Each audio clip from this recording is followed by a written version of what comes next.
یہ کہانی شروع ہوتی ہے عباسی خلافت کے دور سے۔ 8ویں صدی کا زمانہ، بغداد کی گلیاں علم کی خوشبو سے مہک رہی تھیں، اور اس دور کے ایک عظیم خلیفہ المامون تھے۔ یہ وہی المامون خلیفہ تھے جو علم کے عاشق تھے، جنہوں نے بغداد کو ایک علمی شہر میں تبدیل کرنے کا خواب دیکھا تھا، اور اس خواب کی تعبیر بیت الحکمہ تھی۔ المامون صرف ایک خلیفہ نہیں تھے، وہ علم کے دیوانے تھے۔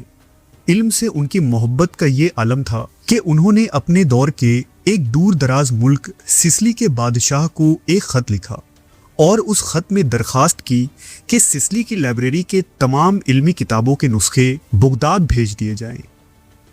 سسلی کے بادشاہ نے اس علم دوست کی خواہش کو قبول کیا، اور یوں وہ تمام قدیم کتابیں، جن کی تعداد لاکھوں میں تھی، بغداد لایا گیا۔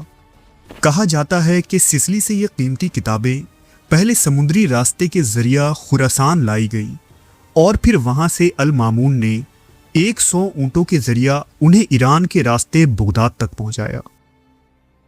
اس کے علاوہ آرمینیا، مصر، شام، قبرص اور ہندوستان جیسے دور دراز کے خطوں میں حکومتی ڈیلیگیٹس بھیج کر نایاب کتابیں منگوائی گئیں۔ ان کتابوں میں فلسفہ، میڈیسنز، میتھمیٹکس، سائنس اور ایسی قیمتی کتابیں شامل تھیں جو اب تک صرف گریک یا لیٹن زبان میں ہی لکھی گئی تھی۔ المامون چاہتے تھے کہ یہ سب عربی میں ترجمہ ہو اور ان کتابوں پر خاص ریسرچ کیا جائے۔ ان تمام نئے علوم پر سائنسی ریسرچ، تجربات اور قدیم علوم کو دوبارہ زندہ کرنے کے لیے جس لائبریری کی بنیاد رکھی گئی تھی، اسے ہی بیت الحکمہ یعنی ہاؤس آف دی وزڈم کہتے ہیں۔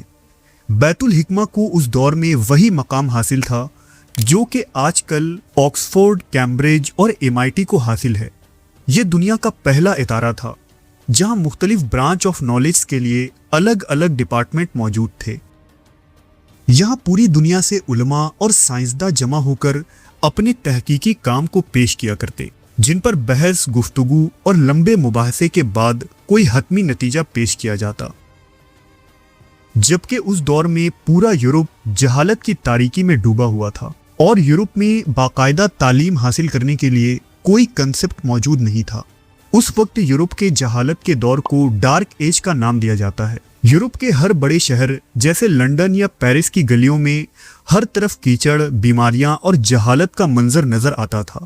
یورپ میں اگر کسی کو کوئی بیماری ہو جاتی تو وہ سمجھتے تھے کہ اس پر کسی چڑیل کا سایہ ہے یا یہ پادری کی بددعا کا نتیجہ ہے۔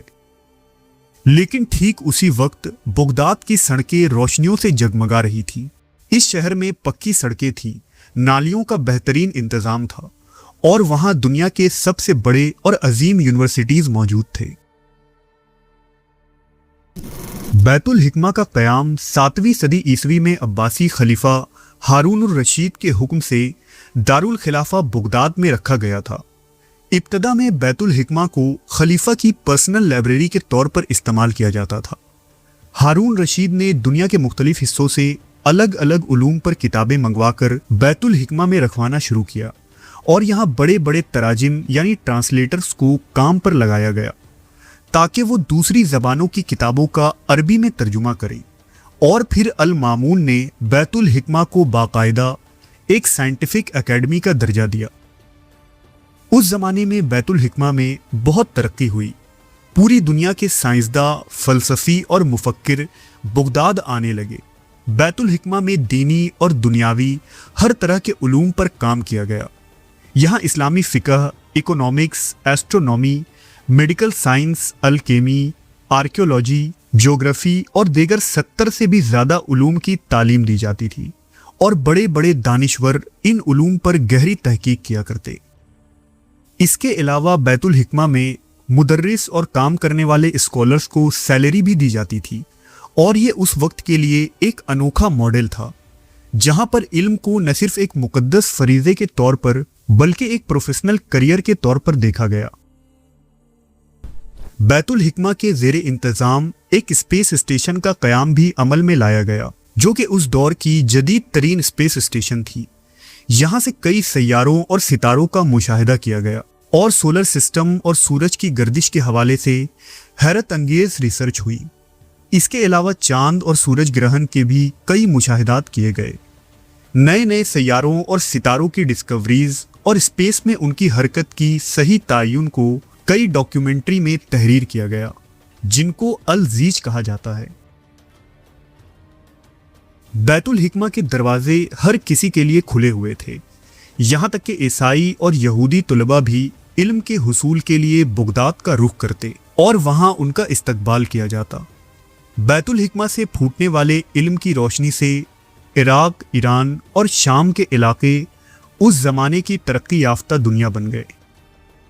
بیت الحکمہ صرف ایک عام سائنسی مرکز نہیں تھا، یہاں کے انجینئرز اور آرکیٹیکچرز پورے بغداد میں ہونے والے تعمیرات کی نگرانی کیا کرتے تھے، جبکہ اس کے زیر انتظام کئی ہسپتال بھی تھے، جہاں ڈاکٹرز اور سرجن مختلف بیکٹیریا اور ان کی وجہ سے ہونے والی بیماریوں پر تحقیق کیا کرتے اور دن رات مختلف آرگنز کے آپریشن بھی ہوتے۔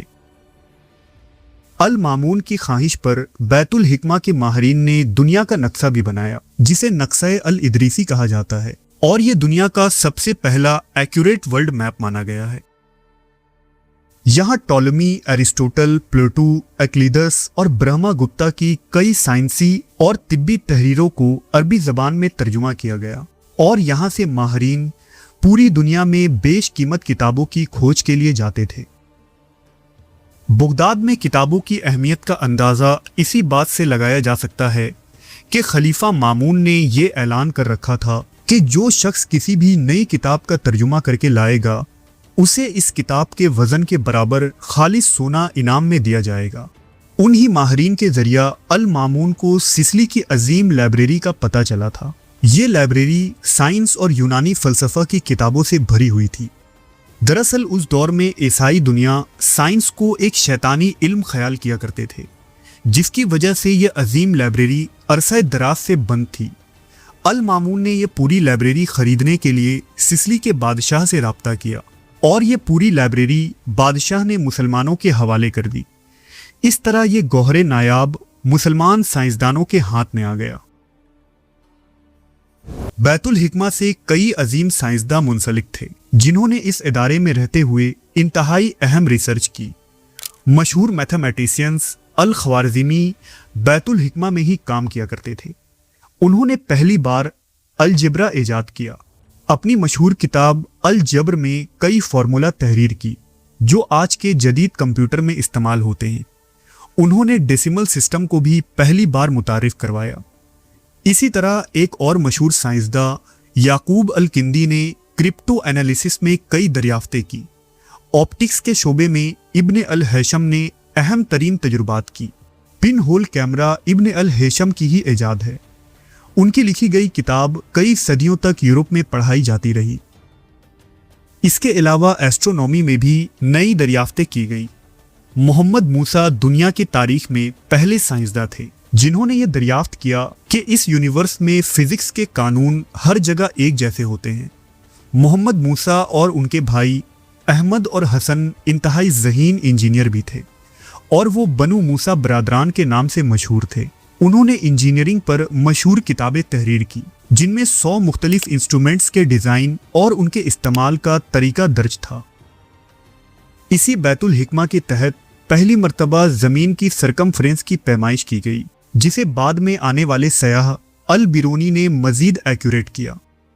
میڈیکل سائنس کے شعبے میں حنین ابن اسحاق نے مختلف بیماریوں کے حوالے سے تحریریں لکھی اور ریسرچ پیپر شائع ہوئے۔ بیت الحکمہ میں چیچک، انفیکشن اور سرجری کے حوالے سے بھی مختلف دریافتیں ہوئیں، جو کہ آنے والے کئی صدیوں تک میڈیکل سائنس کی بنیاد بنی رہی۔ آج جب ہم ہسپتال جاتے ہیں اور وہاں کے صاف ستھرے وارڈ، الگ الگ بیماریوں کے لیے الگ الگ ڈپارٹمنٹ اور مفت علاج کا نظام دیکھتے ہیں تو ہمیں یہ لگتا ہے کہ شاید یہ انگریزوں کی دین ہے، لیکن حقیقت یہ ہے کہ دنیا کا سب سے پہلا جدید اور ماڈرن ہاسپٹل مسلم دنیا میں ہی بنایا گیا تھا، جسے بیمارستان کہا جاتا تھا۔ بغداد کے ہسپتالوں میں مریضوں کا علاج مفت ہوتا تھا۔ وہاں ایک طرف ابن سینا جیسے عظیم سرجن اور ڈاکٹر تھے جن کی لکھی ہوئی کتاب القانون فی طب کو یورپ کی یونیورسٹیز میں 600 سالوں تک پڑھایا گیا۔